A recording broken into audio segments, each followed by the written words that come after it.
അവന്മാർ ഫ്രാൻസിനോടും സ്പെയിനിനോടും ഇംഗ്ലണ്ടിനോടും നല്ല കളിക്കണേ. ആഫ്രിക്കയിൽ തന്നെ അഡ്രസ് ഇല്ലാത്ത ഏതൊരു ടീമാണ് ഇവര്. കോങ്കോ എന്നോ കങ്കാരു എന്നൊക്കെ പേര് തന്നെ. ക്രിസ്ത്യാനോന്റെ 10 ടച്ച് എന്ന് പറഞ്ഞാൽ 2 പാസ് മാത്രമേ റൊണാൾഡോന്റെ പോർച്ചുഗലിന്റെ കളിക്കാർ ഇട്ടിട്ടുള്ളൂ. 8 പാസ് ആ കോങ്കോന്റെ കളിക്കാർ ഇട്ടിട്ടുള്ളൂ. അവർക്ക് വരെ നന്ദിയുണ്ട്. ഇനിയിപ്പോൾ നമ്മളെ ടീമിനെ പറയുന്നൊക്കെ നാളെ പിന്നെ സോഷ്യൽ മീഡിയയിൽ വരും, എല്ലാം ഷെയർ ചെയ്യുന്നുണ്ടോ. പക്ഷെ പറയാതെ കമ്പയ്യ ഇവന്മാർ തൊലിഞ്ഞ കളി കണ്ടിട്ടേ. അവന്മാർ ഫ്രാൻസിനോടും സ്പെയിനിനോടും ഇംഗ്ലണ്ടിനോടും നല്ല കളിക്കണേ. ആഫ്രിക്കയിൽ തന്നെ അഡ്രസ് ഇല്ലാത്ത ഏതൊരു ടീമാണ് ഇവര്. കോങ്കോ എന്നോ കങ്കാരു എന്നൊക്കെ പേര് തന്നെ.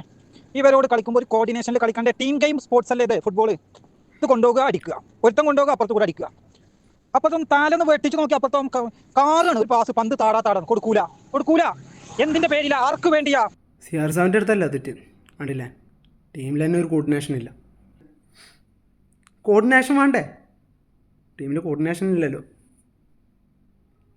നമ്മൾ തിരിച്ചു വരും, പൂർവാധിക ശക്തിയോടെ നമ്മൾ തിരിച്ചു വരും.